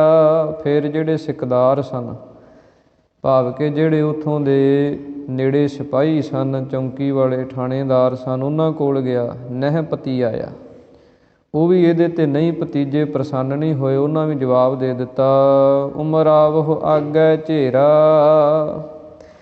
ਫਿਰ ਸਤਿਗੁਰੂ ਜੀ ਕਹਿਣ ਲੱਗੇ ਕਿ ਇਹ ਉਮਰਾਵਹੁ ਜਿਹੜੇ ਅਹਿਲਕਾਰ ਹਨ, ਰਾਜੇ ਦੇ ਜਿਹੜੇ ਨੇੜੇ ਥੱਲੇ ਮੰਤਰੀ ਹਨ, ਉਹਨਾਂ ਦੇ ਕੋਲ ਆਗੈ ਝੇਰਾ, ਉਹਨਾਂ ਦੇ ਅੱਗੇ ਵੀ ਜਾ ਕੇ ਇਹਨੇ ਆਪਣਾ ਇਹ ਝਗੜਾ ਰੱਖਿਆ। ਮਿਲ ਰਾਜਨ ਰਾਮ ਨਵੇਰਾ। ਪਰ ਸਤਿਗੁਰੂ ਜੀ ਕਹਿੰਦੇ ਵੇਖੋ, ਪਰਮੇਸ਼ਰ ਵਾਹਿਗੁਰੂ ਨੇ ਜੋ ਰਾਜਾ ਰਾਮ ਹੈ, ਜਿਹੜਾ ਸਭ ਰਾਜਿਆਂ ਦਾ ਰਾਜਾ ਤੇ ਰਾਮ ਹਰ ਜਗ੍ਹਾ ਰਮਿਆ ਹੋਇਆ ਪਰਮੇਸ਼ਰ ਹੈ, ਉਸ ਨੇ ਨਿਬੇੜਾ ਕਰ ਦਿੱਤਾ। ਭਾਵ ਕਿ ਸ੍ਰੀ ਗੁਰੂ ਰਾਮਦਾਸ ਮਹਾਰਾਜ ਜੀ ਨੇ ਜਿਹੜਾ ਫੈਸਲਾ ਕੀਤਾ ਸੀ ਉਹ ਪਰਮੇਸ਼ਰ ਨੇ ਵੀ ਕਬੂਲ ਕੀਤਾ, ਇਹਦੀ ਕਿਤੇ ਵਾਹ ਪੇਸ਼ ਨਹੀਂ ਚੱਲੀ।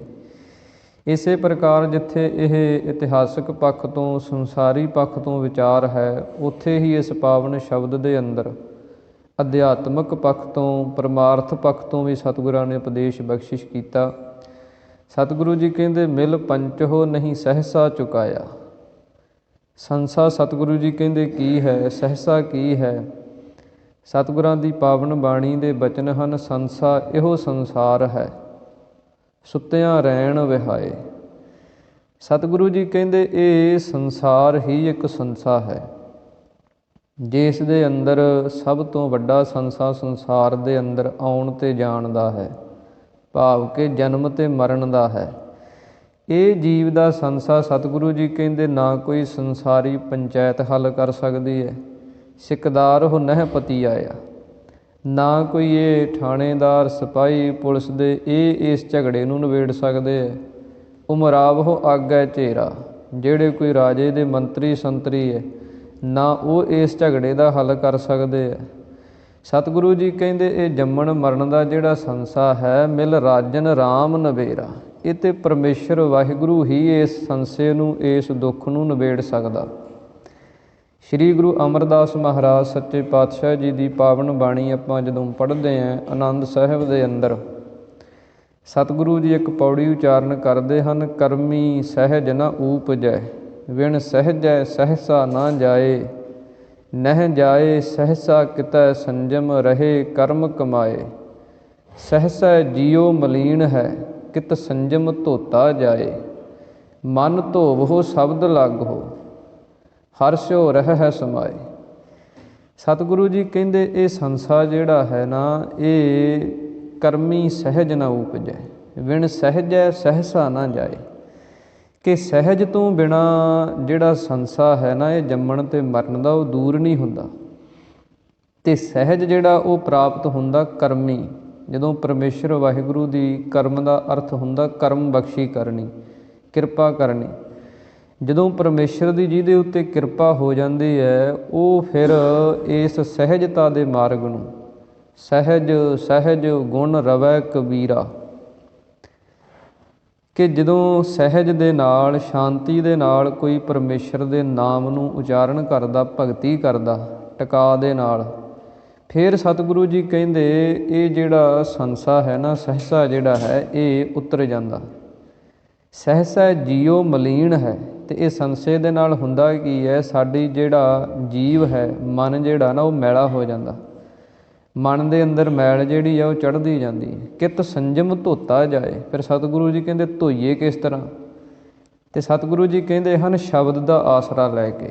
ਜਦੋਂ ਕੋਈ ਸ਼ਬਦ ਦਾ ਅਭਿਆਸ ਕਰਦਾ ਹੈ, ਮੂਲ ਮੰਤਰ ਦਾ ਅਭਿਆਸ ਕਰਦਾ, ਪਰਮੇਸ਼ਰ ਵਾਹਿਗੁਰੂ ਮੰਤਰ ਦਾ ਅਭਿਆਸ ਕਰਦਾ, ਫਿਰ ਸਤਿਗੁਰੂ ਜੀ ਕਹਿੰਦੇ ਇਹ ਜਿਹੜਾ ਸੰਸਾਰ ਬਣਿਆ ਹੋਇਆ ਨਾ, ਸੰਸਾਰ ਇਹ ਚੁੱਕਿਆ ਜਾਂਦਾ, ਖਤਮ ਹੋ ਜਾਂਦਾ। ਤੇ ਇਹ ਜਦੋਂ ਚੁੱਕਿਆ ਜਾਂਦਾ ਤੇ ਫਿਰ ਸਤਿਗੁਰੂ ਜੀ ਕਹਿੰਦੇ ਹਨ ਅੱਗੇ ਕੀ ਪ੍ਰਾਪਤੀ ਹੁੰਦੀ ਹੈ ਜੀਵ ਨੂੰ। ਤੇ ਸਤਿਗੁਰੂ ਜੀ ਅੱਗੇ ਉਚਾਰਨ ਕਰਦੇ ਹਨ, ਅਬ ਢੂਡਣ ਕਤਹੁ ਨਾ ਜਾਈ। ਸ਼੍ਰੀ ਗੁਰੂ ਅਰਜਨ ਦੇਵ ਮਹਾਰਾਜ ਉਚਾਰਨ ਕਰਦੇ ਹਨ ਕਿ ਜਦੋਂ ਜੀਵ ਦਾ ਇਹ ਸੰਸਾ ਦੂਰ ਹੋ ਗਿਆ, ਜੰਮਣ ਤੇ ਮਰਨ ਦਾ, ਫਿਰ ਸਤਿਗੁਰੂ ਜੀ ਕਹਿੰਦੇ ਅਬ ਢੂਡਣ ਕਤਹੁ ਨਾ ਜਾਈ। ਫਿਰ ਇਹਦੀ ਭਟਕਣਾ ਜਿਹੜੀ ਹੈ ਨਾ, ਭਾਲ ਕਰਨੀ, ਢੂੰਡਣਾ, ਇਹ ਕਿਤੇ ਵੀ ਨਹੀਂ ਜਾਂਦਾ, ਖਤਮ ਹੋ ਜਾਂਦੀ ਹੈ। ਜਿੰਨੀ ਭਟਕਣਾ ਹੁੰਦੀ ਹੈ ਜੀਵ ਦੀ, ਉਹ ਜਨਮ ਤੋਂ ਲੈ ਕੇ ਤੇ ਮਰਨ ਤੱਕ ਦੇ ਵਿਚਾਲੇ ਦਾ ਜਿਹੜਾ ਸਫ਼ਰ ਹੈ, ਇਹਦੇ ਅੰਦਰ ਭਟਕਣਾ ਹੀ ਚੱਲਦੀ ਹੈ। ਬਚਪਨ ਦੇ ਅੰਦਰ ਖਿਡੌਣਿਆਂ ਦੇ ਨਾਲ, ਇਹ ਸੰਸਾਰੀ ਸੁੱਖਾਂ ਦੇ ਨਾਲ, ਫਿਰ ਜਵਾਨੀ ਦੇ ਅੰਦਰ ਹੋਰ ਭਟਕਣਾ ਵੱਧ ਜਾਂਦੀ ਹੈ। ਇਸੇ ਤਰ੍ਹਾਂ ਫਿਰ ਅੱਗੇ ਵਿਆਹਿਆ ਜਾਂਦਾ, ਧੀਆਂ ਪੁੱਤਰ, ਜਿਵੇਂ ਸਤਿਗੁਰਾਂ ਨੇ ਆਪਣੀ ਪਾਵਨ ਬਾਣੀ ਦੇ ਅੰਦਰ ਬਚਨ ਕੀਤੇ ਹਨ, ਪਹਿਲਾ ਪਿਆਰ ਲੱਗਾ ਥਨ ਦੁੱਧ, ਦੂਜਾ ਮਾਏ ਬਾਪ ਕੀ ਸੁੱਧ, ਤੀਜਾ ਭਈਆ ਭਾਬੀ ਬੇਬ, ਚੌਥਾ ਪਿਆਰ ਉਪੰਨੀ ਖੇਡ, ਪੰਜਵੈ ਖਾਨ ਪੀਅਨ ਕੀ ਧਾਤ, ਛਿਵੈ ਕਾਮ ਨ ਪੁੱਛੈ ਜਾਤ, ਸਤਵੈ ਸਾਂਝ ਕੀਆ ਘਰ ਵਾਸ, ਅੱਠਵੈ ਕ੍ਰੋਧ ਹੋਆ ਤਨ ਨਾਸ, ਨਾਵੈ ਧੌਲੇ ਉੱਭੇ ਸਾਹ। ਇਸੇ ਤਰ੍ਹਾਂ ਸਤਿਗੁਰੂ ਜੀ ਕਹਿੰਦੇ ਹਨ ਕਿ ਇਹ ਹਾਲਾਤ ਹਨ ਮਨੁੱਖ ਦੇ ਸਰੀਰ ਦੇ ਜੋ ਸਮੇਂ ਦੇ ਨਾਲ ਨਾਲ ਬਦਲਦੇ ਹੈ, ਪਰ ਸਤਿਗੁਰੂ ਜੀ ਕਹਿੰਦੇ ਭਟਕਣਾ ਜਿਹੜੀ ਹੈ ਨਾ ਉਹ ਖਤਮ ਨਹੀਂ ਹੁੰਦੀ। ਉਹ ਭਟਕਣਾ ਉਦੋਂ ਖਤਮ ਹੁੰਦੀ ਹੈ ਜਦੋਂ ਕੋਈ ਪਰਮੇਸ਼ਰ ਦੇ ਲੜ ਲੱਗ ਜਾਂਦਾ, ਗੁਰੂ ਵਾਲਾ ਬਣ ਜਾਂਦਾ, ਨਾਮ ਦੀ ਕਮਾਈ ਕਰਨ ਲੱਗ ਜਾਂਦਾ। ਜਦੋਂ ਕੋਈ ਗੁਰੂ ਵਾਲਾ ਬਣ ਕੇ ਪੰਜਾਂ ਪਿਆਰਿਆਂ ਪਾਸੋਂ ਅੰਮ੍ਰਿਤ ਦੀ ਦਾਤ ਪ੍ਰਾਪਤ ਕਰ ਲੈਂਦਾ ਅਤੇ ਜੋ ਰਹਿਤ ਦੱਸੀ ਜਾਂਦੀ ਹੈ ਅੰਮ੍ਰਿਤ ਵੇਲੇ ਦਾ ਸੰਭਾਲ ਕਰਨੀ, ਮੂਲ ਮੰਤਰ ਦਾ ਅਭਿਆਸ ਕਰਨਾ, ਗੁਰਮੰਤਰ ਦਾ ਅਭਿਆਸ ਕਰਨਾ, ਬਾਣੀ ਨੂੰ ਪੜ੍ਹਨਾ, ਵਿਚਾਰਨਾ, ਇਸ ਮਾਰਗ 'ਤੇ ਚੱਲ ਕੇ ਸਤਿਗੁਰੂ ਜੀ ਕਹਿੰਦੇ ਫਿਰ ਇਹ ਭਟਕਣਾ ਜਿਹੜੀ ਹੈ ਨਾ ਕੁਝ ਟਿਕਦੀ ਹੈ। ਫਿਰ ਜਿਵੇਂ ਜਿਵੇਂ ਅਭਿਆਸ ਉਹਦਾ ਵੱਧਦਾ ਜਾਂਦਾ, ਜਿਵੇਂ ਜਿਵੇਂ ਸਹਿਜਤਾ ਦੇ ਮਾਰਗ 'ਤੇ ਹੋਰ ਉਤਰਦਾ ਜਾਂਦਾ, ਉਵੇਂ ਉਵੇਂ ਸਤਿਗੁਰੂ ਜੀ ਕਹਿੰਦੇ ਉਹਨੂੰ ਇਹ ਸਭ ਚੀਜ਼ਾਂ ਦੀ ਪ੍ਰਾਪਤੀ ਹੁੰਦੀ ਹੈ। ਅਬ ਢੂੰਡਣ ਕਤਹੁ ਨਾ ਜਾਈ।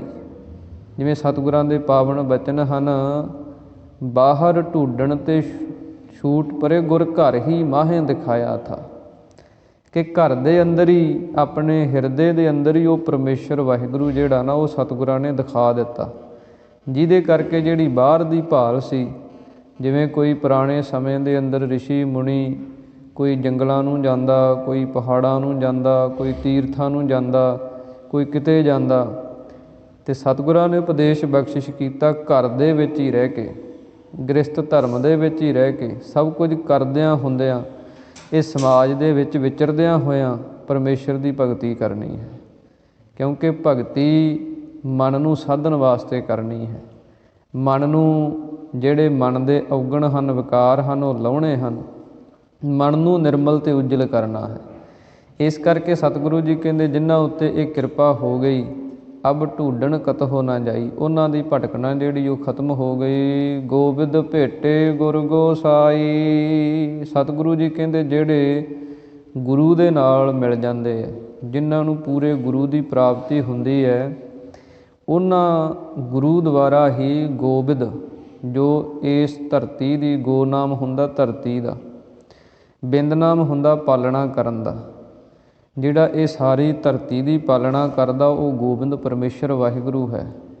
ਇਸੇ ਤਰ੍ਹਾਂ ਗੋਸਾਈ, ਗੋ ਨਾਮ ਹੁੰਦਾ ਇੰਦਰੀਆਂ ਦਾ। ਜਿੰਨੇ ਹਿੰਦੂ ਮਤ ਦੇ ਅੰਦਰ ਕਵੀ ਹੋਏ ਹੈ ਜਾਂ ਰਿਸ਼ੀ ਮੁਨੀ ਹੋਏ ਹੈ, ਉਹਨਾਂ ਦੇ ਜਦੋਂ ਨਾਮ ਪੜ੍ਹਦੇ ਆ ਅਤੇ ਉਹਨਾਂ ਦੇ ਨਾਮਾਂ ਦੇ ਅੱਗੇ ਇੱਕ ਸ਼ਬਦ ਲੱਗਦਾ ਗੋਸਵਾਮੀ। ਜਿਵੇਂ ਗੋਸਵਾਮੀ ਤੁਲਸੀਦਾਸ, ਗੋਸਵਾਮੀ ਦਾ ਮਤਲਬ ਹੁੰਦਾ ਜਿਹੜਾ ਗੋ ਇੰਦਰੀਆਂ ਦਾ ਸਵਾਮੀ ਕਹੀਏ, ਮਾਲਕ ਹੈ। ਜਿਵੇਂ ਸਾਡੀਆਂ ਇੰਦਰੀਆਂ ਹਨ, 5 ਗਿਆਨ ਇੰਦਰੀਆਂ, 5 ਕਰਮ ਇੰਦਰੀਆਂ, ਅੱਖਾਂ, ਕੰਨ, ਨੱਕ, ਇਸੇ ਤਰ੍ਹਾਂ ਜ਼ਬਾਨ, ਜਿਨ੍ਹਾਂ ਦੇ ਰਾਹੀਂ ਸਾਨੂੰ ਕੁਝ ਗਿਆਨ ਦੀ ਪ੍ਰਾਪਤੀ ਹੁੰਦੀ ਹੈ। ਕੰਨਾਂ ਨਾਲ ਸਾਨੂੰ ਸੁਣ ਕੇ ਕੁਝ ਪ੍ਰਾਪਤ ਹੁੰਦਾ, ਅੱਖਾਂ ਨਾਲ ਵੇਖ ਕੇ ਕੋਈ ਸੋਝੀ ਮਿਲਦੀ ਰੰਗ ਰੂਪ ਦੀ, ਚੰਗੇ ਮਾੜੇ ਦੀ। ਇਸੇ ਤਰ੍ਹਾਂ ਜਿਹੜੇ ਗਿਆਨ ਕਰਾਉਣ ਵਾਲੇ ਇੰਦਰੀਏ ਹਨ, ਜਿਹੜੇ ਕਰਮ ਕਰਨ ਵਾਲੇ ਇੰਦਰੀਏ ਹਨ, ਹੱਥ ਪੈਰ ਜਿਨ੍ਹਾਂ ਨਾਲ ਅਸੀਂ ਕਰਮ ਕਰਦੇ ਹਾਂ, ਇਹ ਸਾਰੀਆਂ ਇੰਦਰੀਆਂ ਦੇ ਉੱਤੇ ਜਿਸ ਦਾ ਕੰਟਰੋਲ ਹੋਵੇ ਉਸ ਨੂੰ ਗੋਸਵਾਮੀ ਆਖਿਆ ਜਾਂਦਾ। ਪਰ ਸਤਿਗੁਰੂ ਜੀ ਕਹਿੰਦੇ ਇਹਨਾਂ ਸਾਰੀਆਂ ਇੰਦਰੀਆਂ ਨੂੰ ਚਲਾਉਣ ਵਾਲਾ, ਇਹ ਸਾਰੀਆਂ ਇੰਦਰੀਆਂ ਨੂੰ ਵੱਸ 'ਚ ਰੱਖਣ ਵਾਲਾ ਉਹ ਪਰਮੇਸ਼ਰ ਵਾਹਿਗੁਰੂ ਗੋਸਾਈ, ਜਿਹੜਾ ਇੰਦਰੀਆਂ ਦਾ ਸਾਈਂ ਹੈ। ਉਹ ਪਰਮੇਸ਼ਰ ਵਾਹਿਗੁਰੂ ਦੀ ਪ੍ਰਾਪਤੀ ਉਹਨਾਂ ਨੂੰ ਹੋ ਜਾਂਦੀ ਹੈ ਜਿਨ੍ਹਾਂ ਨੂੰ ਭੇਟੇ ਗੁਰ, ਜਿਨ੍ਹਾਂ ਨੂੰ ਪੂਰੇ ਗੁਰੂ ਦੇ ਨਾਲ ਮਿਲਾਪ ਜਿਹੜਾ ਉਹ ਹੋ ਜਾਂਦਾ ਹੈ। ਰਹਾਉ ਆਇਆ ਪ੍ਰਭ ਦਰਬਾਰਾ, ਤਾਂ ਸਗਲੀ ਮਿਟੀ ਪੁਕਾਰਾ। ਸਤਿਗੁਰੂ ਜੀ ਕਹਿੰਦੇ ਜਦੋਂ ਕੋਈ ਪ੍ਰਭੂ ਦੇ ਦਰਬਾਰ ਦੇ ਅੰਦਰ ਆਉਂਦਾ ਹੈ, ਜਦੋਂ ਕਿ ਪ੍ਰਭੂ ਦੀ ਸ਼ਰਨ ਦੇ ਵਿੱਚ ਆਉਂਦਾ ਹੈ, ਤਾਂ ਸਗਲੀ ਮਿਟੀ ਪੁਕਾਰਾ, ਉਹਦੀਆਂ ਸਾਰੀਆਂ ਜਿਹੜੀਆਂ ਫਰਿਆਦਾਂ ਹਨ ਉਹ ਮਿਟ ਜਾਂਦੀਆਂ ਹਨ। ਸਾਰੀਆਂ ਉਹਦੀਆਂ ਪੁਕਾਰਾਂ ਜਿਹੜੀਆਂ ਉਹ ਖਤਮ ਹੋ ਜਾਂਦੀਆਂ, ਐਸੀ ਸ਼ਾਂਤੀ ਉਸ ਨੂੰ ਮਿਲ ਜਾਂਦੀ ਹੈ। ਸਤਿਗੁਰਾਂ ਦੀ ਜੋ ਸਾਧ ਸੰਗਤ ਸਾਜੀ ਹੈ, ਇਹ ਦਰਬਾਰ ਹੈ। ਜਿਹੜਾ ਸਾਧ ਸੰਗਤ ਰੂਪੀ ਦਰਬਾਰ ਦੇ ਅੰਦਰ ਸਤਿਗੁਰੂ ਜੀ ਕਹਿੰਦੇ ਆਉਂਦਾ ਹੈ, ਤਾਂ ਸਗਲੀ ਮਿਟੀ ਪੁਕਾਰਾ, ਉਹਦੀਆਂ ਸਾਰੀਆਂ ਜਿਹੜੀਆਂ ਪੁਕਾਰਾਂ ਹਨ, ਦੁੱਖ ਤਕਲੀਫਾਂ ਹਨ, ਉਹ ਮਿਟ ਜਾਂਦੀਆਂ ਹਨ। ਲਬਦ ਆਪਣੀ ਪਾਈ, ਤਾ ਕਤ ਆਵੈ ਕਤ ਜਾਈ। ਸਤਿਗੁਰੂ ਜੀ ਕਹਿੰਦੇ ਲਬਦ, ਜਿਹੜੀ ਲੱਭਣ ਯੋਗ ਵਸਤੂ ਸੀ ਉਹ ਉਹਨੇ ਪ੍ਰਾਪਤ ਕਰ ਲਈ। ਲੱਭਣਾ ਅਸੀਂ ਕੀ ਹੈ ਸੰਸਾਰ ਦੇ ਅੰਦਰ, ਇਹ ਜਨਮ ਸਾਨੂੰ ਕੀ ਲੱਭਣ ਵਾਸਤੇ ਮਿਲਿਆ? ਤਾਂ ਸ਼੍ਰੀ ਗੁਰੂ ਅਰਜਨ ਦੇਵ ਮਹਾਰਾਜ ਦੇ ਬਚਨ ਆਪਾਂ ਪੜ੍ਹਦੇ ਹਾਂ, ਭਈ ਪ੍ਰਾਪਤ ਮਾਨੁਖ ਦੇਹੁਰੀਆ, ਗੋਬਿੰਦ ਮਿਲਣ ਕੀ ਇਹ ਤੇਰੀ ਬਰੀਆ। ਮਾਨਸ ਜਨਮ ਜਿਹੜਾ, ਮਨੁੱਖਾ ਜਨਮ ਜਿਹੜਾ ਸਾਨੂੰ ਪਰਮੇਸ਼ਰ ਨੇ ਬਖਸ਼ਿਸ਼ ਕੀਤਾ, ਇਹਦੇ ਨਾਲ ਅਸੀਂ ਲੱਭਣਾ ਹੈ ਤੇ ਉਹ ਪਰਮੇਸ਼ਰ ਨੂੰ ਲੱਭਣਾ ਹੈ, ਆਪਣੇ ਅੰਦਰੋਂ ਲੱਭਣਾ ਹੈ, ਆਪਣੇ ਆਤਮਾ ਦੀ, ਆਪਣੇ ਨਿੱਜ ਸਰੂਪ ਦੀ ਪ੍ਰਾਪਤੀ ਕਰਨੀ ਹੈ। ਇਹ ਲੱਭਣ ਯੋਗ ਵਸਤੂ ਹੈ। ਇਸ ਕਰਕੇ ਸਤਿਗੁਰੂ ਜੀ ਕਹਿੰਦੇ ਉਹ ਜਿਹੜੀ ਆਤਮਕ ਅਵਸਥੂ ਸੀ, ਆਤਮਕ ਆਨੰਦ ਦੀ ਪ੍ਰਾਪਤੀ ਰੂਪ ਜਿਹੜੀ ਵਸਤੂ ਸੀ, ਉਹ ਸਾਧ ਸੰਗਤ ਦੇ ਦਰਬਾਰ ਦੇ ਵਿੱਚ ਆ ਕੇ, ਗੁਰੂ ਦੀ ਸ਼ਰਨ ਦੇ ਵਿੱਚ ਆ ਕੇ ਉਹਨਾਂ ਨੇ ਪ੍ਰਾਪਤ ਕਰ ਲਈ, ਉਹਨਾਂ ਨੂੰ ਉਹ ਮਿਲ ਗਈ। ਅਤੇ ਉਹਦੇ ਨਾਲ ਕੀ ਹੋਇਆ? ਤਾ ਕਤ ਆਵੈ ਕਤ ਜਾਈ। ਫਿਰ ਕਿਸ ਨੇ ਆਉਣਾ ਹੈ ਅਤੇ ਕਿਸ ਨੇ ਜਾਣਾ ਹੈ, ਭਾਵ ਕਿ ਕਿਸ ਨੇ ਜਨਮ ਧਾਰਨ ਕਰਕੇ ਸੰਸਾਰ ਦੇ ਅੰਦਰ ਆਉਣਾ, ਕਿਸ ਨੇ ਇੱਥੋਂ ਮਰ ਕੇ ਜਾਣਾ। ਇਹ ਜਿਹੜਾ ਸੰਸਾ ਸੀ ਨਾ, ਆਉਣ ਅਤੇ ਜਾਣ ਦਾ ਸੰਸਾਰ ਦੇ ਅੰਦਰ, ਉਹਨਾਂ ਦਾ ਉਹ ਖਤਮ ਹੋ ਗਿਆ। ਜਿਨ੍ਹਾਂ ਨੇ ਉਹ ਅਸਲੀ ਵਸਤੂ ਨੂੰ ਲੱਭ ਲਿਆ, ਜਿਹੜੇ ਅਸਲੀ ਧੁਰੇ ਨੂੰ ਜਿਨ੍ਹਾਂ ਨੇ ਪਛਾਣ ਲਿਆ ਨਾ, ਮਨ ਤੂੰ ਜੋਤ ਸਰੂਪ ਹੈ, ਆਪਣਾ ਮੂਲ ਪਛਾਣ, ਜਿਨ੍ਹਾਂ ਨੇ ਆਪਣੇ ਮੂਲ ਦੀ, ਮੁੱਢ ਦੀ ਪਛਾਣ ਕਰ ਲਈ, ਆਪਣੀ ਆਤਮਾ ਦੀ ਜੋਤ ਰੂਪ ਦੀ ਪਛਾਣ ਕਰ ਲਈ, ਉਹਦੇ ਵਿੱਚ ਜਿਹੜੇ ਮਿਲ ਗਏ। ਜਿਵੇਂ ਇੱਕ ਘੜੇ ਦਾ ਪਾਣੀ ਹੈ, ਇੱਕ ਦਰਿਆ ਦਾ ਪਾਣੀ ਹੈ, ਉਹ ਵੱਖ-ਵੱਖ ਪਏ ਹੈ, ਪਰ ਜਦੋਂ ਘੜੇ ਦਾ ਪਾਣੀ ਆਪਾਂ ਦਰਿਆ 'ਚ ਮਿਲਾ ਦਈਏ ਅਤੇ ਫਿਰ ਉਹਨੂੰ ਆਪਾਂ ਵੱਖ ਕਰਨਾ ਚਾਹੀਏ, ਲੱਭਣਾ ਚਾਹੀਏ ਵੀ ਕਿੱਥੇ ਆ, ਉਹ ਨਹੀਂ ਲੱਭ ਸਕਦਾ। ਇਸੇ ਪ੍ਰਕਾਰ ਜਿੰਨੀਆਂ ਨਦੀਆਂ ਹਨ, ਜਿੰਨੇ ਨਾਲੇ ਹਨ, ਉਹਨਾਂ ਦੇ ਰੂਪ ਵੱਖੋ ਵੱਖਰੇ ਆ, ਉਹਨਾਂ ਦੇ ਨਾਮ ਵੱਖਰੇ ਵੱਖਰੇ ਹੈ। ਗੰਗਾ ਹੈ, ਜਮਨਾ ਹੈ, ਗੋਦਾਵਰੀ ਹੈ, ਸਰਸਵਤੀ ਹੈ, ਛੋਟੇ ਵੱਡੇ ਨਾਲਿਆਂ ਦੇ ਨਾਮ ਹਨ। ਪਰ ਜਦੋਂ ਜਾ ਕੇ ਸਮੁੰਦਰ 'ਚ ਪੈ ਜਾਂਦੇ ਆ, ਫਿਰ ਕੋਈ ਨਾਮ ਨਹੀਂ ਰਹਿੰਦਾ ਉਹਨਾਂ ਦਾ, ਫਿਰ ਇੱਕੋ ਹੀ ਰੂਪ ਬਣ ਜਾਂਦੇ ਆ। ਇਸ ਕਰਕੇ ਸਤਿਗੁਰੂ ਜੀ ਕਹਿੰਦੇ ਹਨ, ਉਹ ਜਿਹੜੀ ਆਤਮਿਕ ਅਵਸਥਾ ਰੂਪ ਜਿਹੜੀ ਵਸਤੂ ਸੀ ਨਾ, ਉਹ ਉਹਨਾਂ ਨੇ ਪ੍ਰਾਪਤ ਕਰ ਲਈ। ਉਹ ਪ੍ਰਾਪਤ ਕਰਨੇ ਕਰਕੇ ਜਿਹੜਾ ਆਉਣਾ ਅਤੇ ਜਾਣਾ ਸੀ, ਜੰਮਣ ਅਤੇ ਮਰਨ ਸੀ, ਇਹ ਉਹਨਾਂ ਦਾ ਖਤਮ ਹੋ ਗਿਆ। ਤਹ ਸਾਚ ਨਿਆਏ ਨਬੇਰਾ, ਊਹਾ ਸਮ ਠਾਕੁਰ ਸਮ ਚੇਰਾ। ਸ਼੍ਰੀ ਗੁਰੂ ਅਰਜਨ ਦੇਵ ਮਹਾਰਾਜ ਸੱਚੇ ਪਾਤਸ਼ਾਹ ਜੀ ਉਚਾਰਨ ਕਰਦੇ ਹਨ, ਤਹ ਉਸ ਜਗ੍ਹਾ ਦੇ ਅੰਦਰ, ਭਾਵ ਕਿ ਪਰਮੇਸ਼ਰ ਦੀ ਦਰਗਾਹ ਦੇ ਅੰਦਰ, ਪ੍ਰਭੂ ਦਾ ਜਿਹੜਾ ਸੱਚਾ ਦਰਬਾਰ ਹੈ, ਉਹਦੇ ਅੰਦਰ ਸਾਚ ਨਿਆਏ ਨਬੇਰਾ, ਉੱਥੇ ਸੱਚਾ ਨਿਆਂ ਜਿਹੜਾ ਉਹ ਨਿਬੜਦਾ। ਉੱਥੇ ਝੂਠੇ ਫੈਸਲੇ ਨਹੀਂ ਹੁੰਦੇ, ਉੱਥੇ ਵੱਢੀ ਲੈ ਕੇ ਫੈਸਲੇ ਨਹੀਂ ਹੁੰਦੇ। ਉੱਥੇ ਜਿਵੇਂ ਸੰਸਾਰ ਦੇ ਅੰਦਰ ਸੱਚ ਨੂੰ ਝੂਠ, ਝੂਠ ਨੂੰ ਸੱਚ ਬਣਾ ਦਿੱਤਾ ਜਾਂਦਾ। ਇਸੇ ਕਰਕੇ ਸਤਿਗੁਰਾਂ ਦੀ ਪਾਵਨ ਬਾਣੀ ਦੇ ਅੰਦਰ ਬਚਨ ਹਨ, ਮਾਨਸਾ ਕਿਹੋ ਦੀਵਾਨ ਹੋ ਕੋਈ ਨਸ ਭੱਜ ਨਿਕਲੈ, ਹਰ ਦੀ ਬਾਣ ਹੋ ਕੋਈ ਕਿੱਥੇ ਜਾਇਆ। ਸਤਿਗੁਰੂ ਜੀ ਕਹਿੰਦੇ ਸੰਸਾਰ ਦੇ ਕੋਟ ਕਚਹਿਰੀਆਂ ਹਨ, ਇਹਨਾਂ 'ਚੋਂ ਮਨੁੱਖ ਛਲ ਕਰਕੇ, ਵਲ ਕਰਕੇ ਨਿਕਲ ਜਾਂਦਾ, ਪਰ ਸਤਿਗੁਰੂ ਜੀ ਕਹਿੰਦੇ ਹਰ ਦੀ ਬਾਣ ਹੋ ਕੋਈ ਕਿੱਥੇ ਜਾਇਆ। ਹਰੀ ਪਰਮੇਸ਼ਰ ਦੀ ਜਿਹੜੀ ਦਰਗਾਹ, ਉੱਥੋਂ ਕਿੱਥੇ ਭੱਜ ਸਕਦਾ? ਉੱਥੇ ਤੇ ਸੱਚੇ ਹੀ ਸੱਚ ਨਿਬੜੈ, ਉੱਥੇ ਤੇ ਸੱਚਿਆਂ ਦਾ ਹੀ ਨਵੇੜਾ ਹੁੰਦਾ।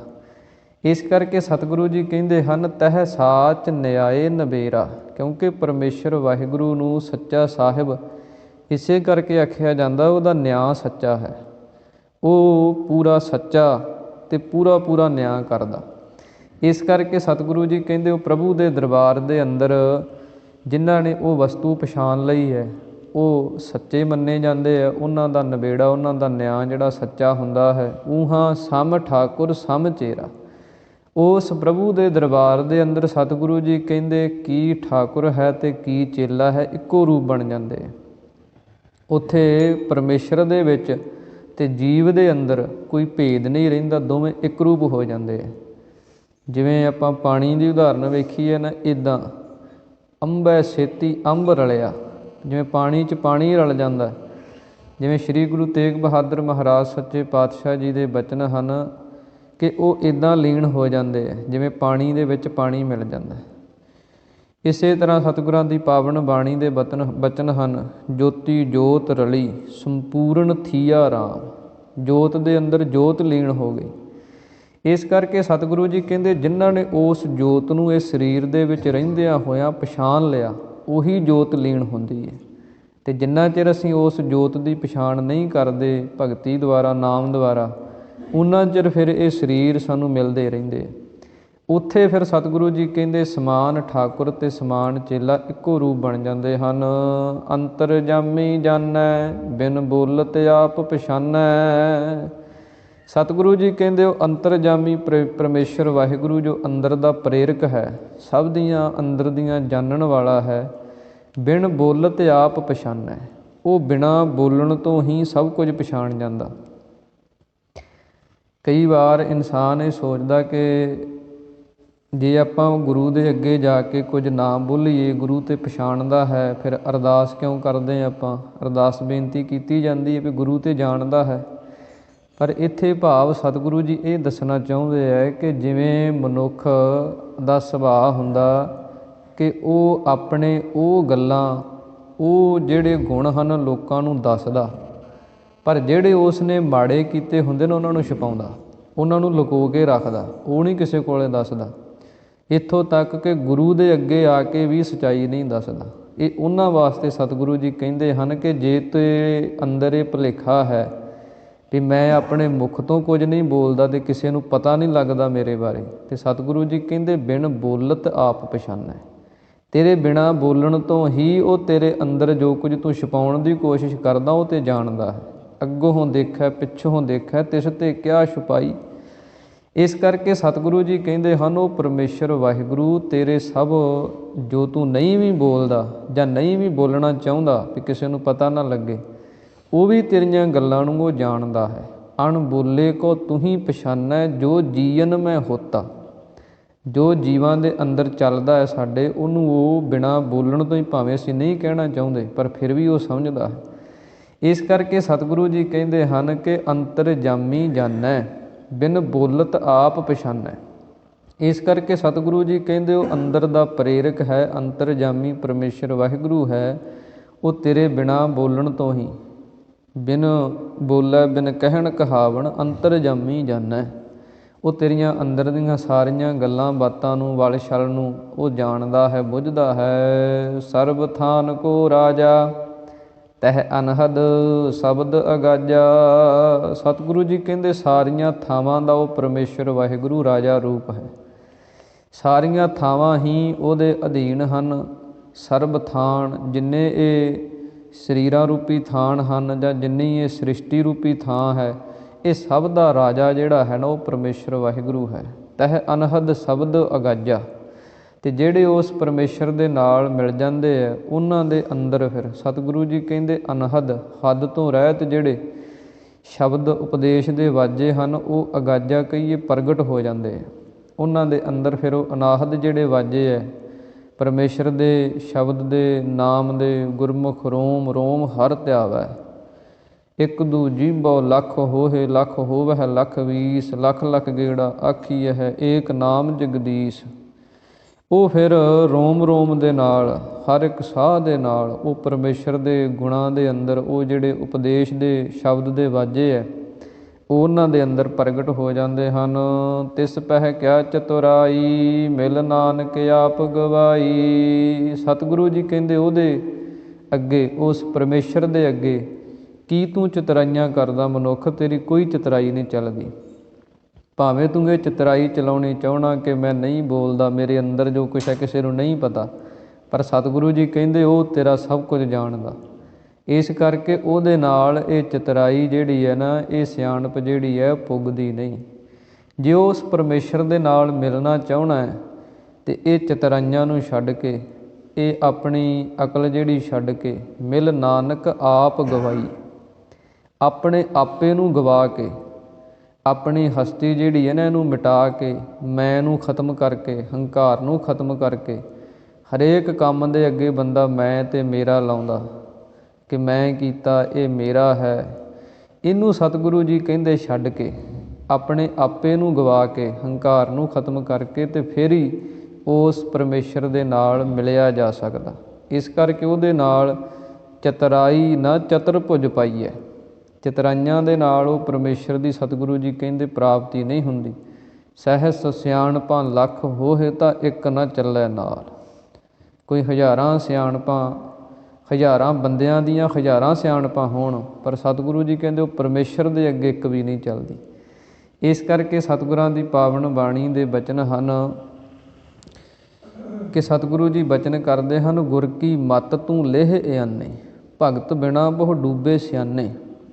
ਬੜੇ ਬੜੇ ਵੱਡੇ ਸਿਆਣੇ ਸੰਸਾਰ ਦੇ ਅੰਦਰ ਹੋਏ, ਜਿਨ੍ਹਾਂ ਨੇ ਬੜੇ ਆਪਣੇ ਗ੍ਰੰਥ ਰਚੇ, ਕਈ ਕੁਝ ਕੀਤਾ, ਆਪਣੀਆਂ ਸਿਆਣਪਾਂ ਲਿਖੀਆਂ, ਪਰ ਸਤਿਗੁਰੂ ਜੀ ਕਹਿੰਦੇ ਭਗਤੀ ਤੋਂ ਬਿਨਾਂ, ਨਾਮ ਸਿਮਰਨ ਤੋਂ ਬਿਨਾਂ ਉਹ ਪਰਮੇਸ਼ਰ ਦੇ ਸਾਹਮਣੇ ਕੁਝ ਨਹੀਂ ਹੈ। ਇਸ ਕਰਕੇ ਸਤਿਗੁਰੂ ਜੀ ਕਹਿੰਦੇ ਗੁਰੂ ਦੀ ਮੱਤ ਲੈ ਕੇ ਤੂੰ ਭਗਤੀ ਦੇ ਮਾਰਗ 'ਤੇ ਚੱਲ, ਭਗਤੀ ਦੇ ਰਸਤੇ 'ਤੇ ਚੱਲ। ਆਪਣੀਆਂ ਜਿਹੜੀਆਂ ਚਤਰਾਈਆਂ ਹਨ ਇਹਨਾਂ ਨੂੰ ਛੱਡ ਕੇ ਅਤੇ ਪ੍ਰੇਮ ਦੇ ਨਾਲ, ਸ਼ਰਧਾ ਅਤੇ ਭਰੋਸੇ, ਦ੍ਰਿੜਤਾ ਦੇ ਨਾਲ ਗੁਰੂ ਦੀ, ਪਰਮੇਸ਼ਰ ਦੀ ਭਗਤੀ ਕਰ, ਅਤੇ ਫਿਰ ਤੇਰੇ ਅੰਦਰੋਂ ਜਿਹੜਾ ਆਪਾ ਭਾਵ ਹੈ ਨਾ ਉਹ ਮਿਟੇਗਾ। ਤੂੰ ਕਰਤਾ ਤੂੰ ਹੁਆ, ਮੁਝ ਮੈਂ ਰਹਾ ਨ ਹੂੰ, ਜਬ ਆਪਾ ਪਰ ਕਾ ਮਿਟ ਗਿਆ, ਜਤ ਦੇਖਾਂ ਤਤ ਤੂੰ। ਇਹ ਫਿਰ ਸਤਿਗੁਰੂ ਜੀ ਕਹਿੰਦੇ ਜਦੋਂ ਉਸ ਪਰਮੇਸ਼ਰ ਦਾ ਤੂੰ ਦਾ, ਤੇਰੇ ਦਾ ਜਾਪ ਕਰਦੇ ਆ, ਫਿਰ ਅੰਦਰੋਂ ਮੇਰਾ ਮਿਟ ਜਾਂਦਾ, ਅਤੇ ਜਦੋਂ ਮੇਰਾ ਮਿਟ ਜਾਂਦਾ ਫਿਰ ਸਭ ਪਾਸੇ ਹੀ ਤੇਰਾ ਦਿਸਦਾ। ਇਸ ਕਰਕੇ ਸਤਿਗੁਰੂ ਗੁਰੂ ਅਰਜਨ ਦੇਵ ਮਹਾਰਾਜ ਸੱਚੇ ਪਾਤਸ਼ਾਹ ਜੀ ਨੇ ਇਸ ਪਾਵਨ ਸ਼ਬਦ ਦੇ ਅੰਦਰ ਆਪਾਂ ਨੂੰ ਉਪਦੇਸ਼ ਬਖਸ਼ਿਸ਼ ਕੀਤੇ ਹਨ, ਜੋ ਆਪਣੇ ਪੜ੍ਹਨ ਸੁਣਨ ਵਾਲਿਆਂ ਦੇ ਹਿਰਦਿਆਂ 'ਚ ਵਸਣ। ਇੱਥੇ ਹੀ ਸ਼ਬਦ ਦੀ ਸੰਪੂਰਨਤਾ ਹੈ। ਹੋਈਆਂ ਬੇਅੰਤ ਭੁੱਲਾਂ ਗੁਰੂ ਅਤੇ ਗੁਰੂ ਕੀ ਸੰਗਤ ਬਖਸ਼ਣ ਯੋਗ ਹੈ। ਆਓ ਹੁਣ ਅਖੀਰਲੀਆਂ ਪੰਕਤੀਆਂ ਪੜ੍ਹ ਕੇ ਸਮਾਪਤੀ ਕਰੀਏ। ਉਸ ਤੋਂ ਉਪਰੰਤ ਅਰਦਾਸ ਬੇਨਤੀ ਦੇ ਅੰਦਰ ਸ਼ਾਮਲ ਹੋਈਏ। ਗੁਰੂ ਪਾਸੋਂ ਨਾਮ ਦੀ ਬਾਣੀ ਦੀ ਦਾਤ ਆਪਾਂ ਪ੍ਰਾਪਤ ਕਰੀਏ। ਅਰਦਾਸ ਬੇਨਤੀ ਦੇ ਅੰਦਰ ਸਰਬ ਥਾਨ ਕੋ ਰਾਜਾ, ਤਹ ਅਨਹਦ ਸ਼ਬਦ ਅਗਾਜਾ, ਤਿਸ ਪਹਿ ਕਿਆ ਚਤੁਰਾਈ, ਮਿਲ ਨਾਨਕ ਆਪ ਗਵਾਈ। ਵਾਹਿਗੁਰੂ ਜੀ ਕਾ ਖਾਲਸਾ, ਵਾਹਿਗੁਰੂ ਜੀ ਕੀ ਫਤਿਹ। ਹੇ ਗੋਬਿੰਦ, ਹੇ ਗੋਪਾਲ, ਹੇ ਦਇਆਲ ਲਾਲ, ਪ੍ਰਾਣਨਾਥ ਅਨਾਥ ਸਖੇ, ਦੀਨ ਦਰਦ ਨਿਵਾਰ।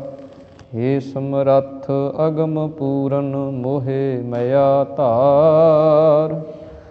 ਅੰਧਕੂਪ ਮਹਾ ਭਿਆਨ, ਨਾਨਕ ਪਾਰ ਉਤਾਰ। ਆਏ ਪ੍ਰਭ ਸਰਣਾਗਤੀ, ਕਿਰਪਾ ਨਿਧ ਦਇਆਲ। ਏਕ ਅੱਖਰ ਹਰ ਮਨ ਬਸਤ, ਨਾਨਕ ਹੋਤ ਨਿਹਾਲ।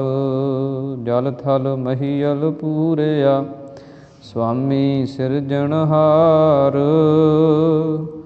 ਅਨਕ ਭਾਂਤ ਹੋਏ ਪਸਰਿਆ, ਨਾਨਕ ਏਕ ਓੰਕਾਰ।